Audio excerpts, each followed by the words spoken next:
Hai, salam cerdas hukum. Kali ini penyuluhan hukum tentang apa ya? Yuk disimak, jangan lupa komen, like, dan subscribe-nya. Hai sahabat cerdas hukum, apa kabarnya hari ini? Saya berharap semuanya dalam kondisi sehat dan kondisi baik. Ada satu informasi baru yang ingin kami sampaikan ke kalian semua. Yuk disimak ya. Dulu, Undang-Undang Nomor 40 Tahun 2007 tentang Perseroan Terbatas menyatakan bahwa pendiri PT harus didirikan oleh 2 orang atau lebih. Kemudian ada akta notaris di dalamnya, disahkan oleh Menteri Hukum dan HAM, kemudian memiliki modal yang sudah ditentukan oleh undang-undang. Nah, setelah berlakunya Undang-Undang Cipta Kerja dan beberapa peraturan pelaksana di dalamnya, hal ini memberikan perubahan yang secara signifikan khususnya kepada pelaku usaha mikro dan kecil. Undang-Undang Cipta Kerja memberikan diskresi atau kemudahan sehingga kondisi ini memudahkan Badan Hukum PT khusus kriteria usaha mikro dan kecil untuk didirikan oleh hanya 1 orang saja, kemudian tidak membutuhkan akta notaris dan beberapa kemudahan-kemudahan lainnya. Sebelumnya, ada kabar baik bagi seluruh pelaku usaha mikro dan kecil di seluruh Indonesia bahwa tanggal 8 Oktober 2021 yang lalu di Nusa Dua Bali, Menteri Hukum dan HAM Republik Indonesia, Bapak Yasona Harmonangan Lawli telah melaunching aplikasi perseroan perorangan yang dapat diakses di ptp.ahu.go.id.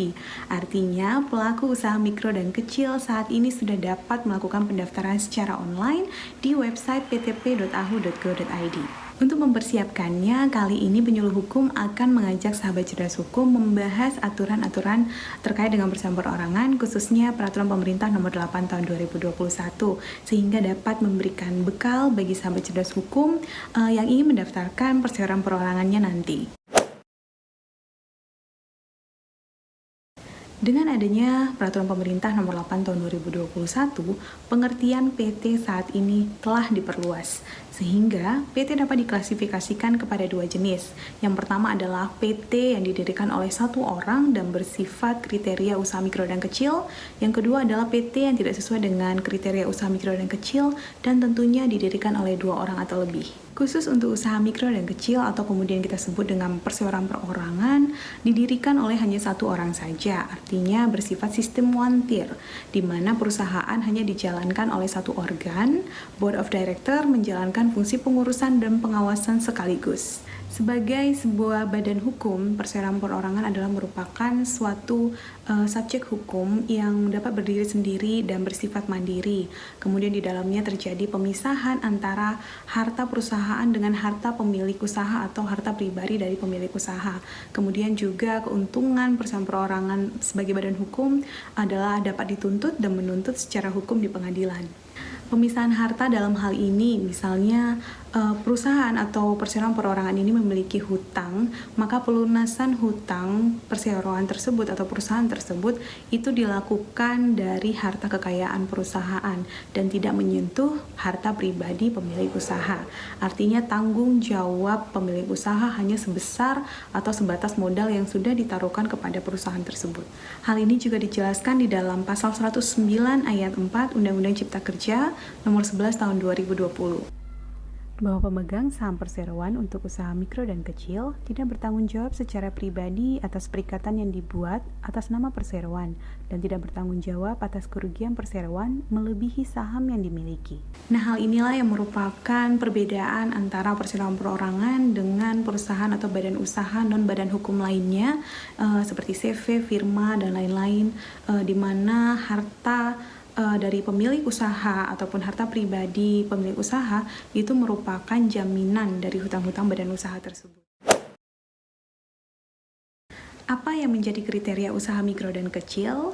Hal ini dapat kita lihat di dalam Peraturan Pemerintah Nomor 7 Tahun 2021 yang juga merupakan peraturan pelaksana dari Undang-Undang Nomor 11 Tahun 2020 tentang Cipta Kerja yang khusus mengatur tentang UMKM atau usaha mikro, kecil, dan menengah.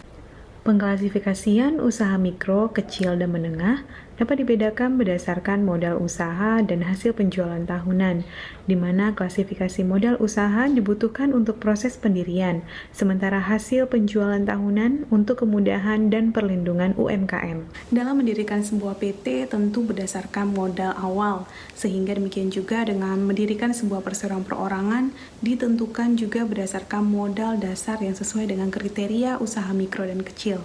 Nah, berdasarkan pasal 35 ayat 3 huruf A dan B Peraturan Pemerintah Nomor 7 Tahun 2021, bahwa usaha mikro memiliki modal usaha sampai dengan paling banyak 1 miliar rupiah, tidak termasuk tanah dan bangunan tempat usaha.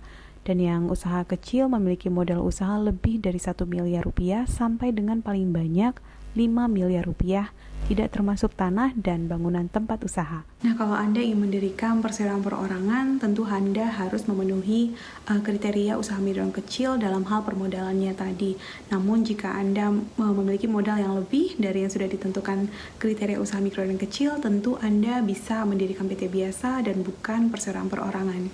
Dalam perseroan perorangan terdapat 3 jenis modal, yaitu modal dasar, modal ditempatkan, dan modal disetor. Modal dasar ini tidak bersifat faktual, artinya pemilik usaha atau pelaku usaha tidak harus menyediakan sejumlah modal dasar yang sudah ditentukan. Artinya, modal dasar ini bersifat ekspektasi terhadap perusahaan yang akan ataupun perseroan perorangan yang akan didirikan. Jadi seorang pelaku usaha itu harus menentukan dulu berapa modal dasar perseroan perorangannya. Apakah itu 100 juta, 200 juta, 300 juta, 500 juta, 1M, atau mungkin tentunya di bawah 5M supaya memenuhi kriteria usaha mikro dan kecil untuk mendirikan perseroan perorangan. Secara faktual, ada yang disebut modal ditempatkan dan modal disetor, harus disediakan oleh pelaku usaha.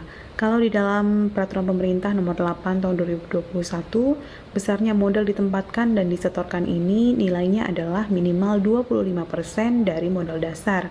Misal modal dasar 500 juta, dari modal dasar harus ditempatkan adalah 25%, yakni 125 juta. Nah, bagaimana melakukan penyetoran modal yang akan disetor ke dalam perseroan perorangan sementara PT-nya sendiri belum berdiri, misalnya begitu, dan belum memiliki rekening bank. Nah, Anda memiliki waktu 60 hari atau 2 bulan sejak tanggal pendirian perseroan perorangan untuk menyetorkan modal wajib setor. Jadi, proses saja dulu pendiriannya. Kalau persyaratan dan data sudah lengkap, dalam 2 minggu PT sudah berdiri, kemudian segera buat rekening bank hanya dalam 1 hari saja, sehingga modal yang disetorkan dapat dimasukkan ke dalam rekening tersebut atas nama perusahaan Anda sebagai modal disetor. Yang perlu diingat adalah jangan lewat dari 60 hari yang sudah ditentukan untuk melakukan penyetoran dan menyimpan bukti setor, karena ini yang akan digunakan untuk bukti penyetoran wajib secara online.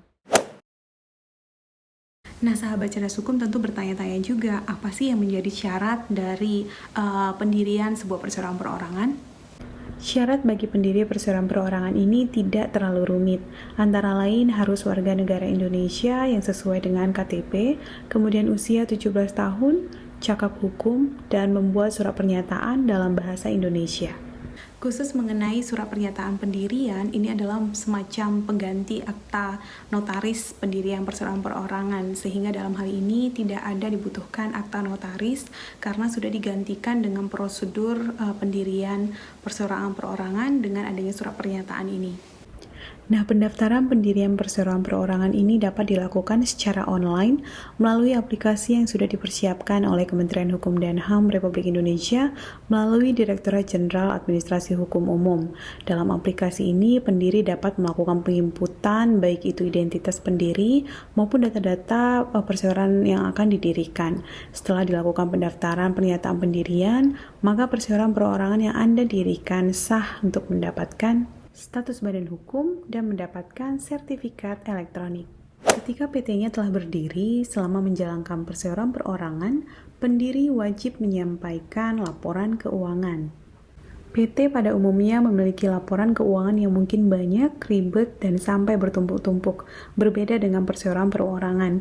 Namun, perseroan perorangan wajib membuat laporan keuangan yang dilakukan dengan pengisian format isian penyampaian laporan keuangan secara elektronik paling lambat 6 bulan setelah akhir periode akuntansi berjalan.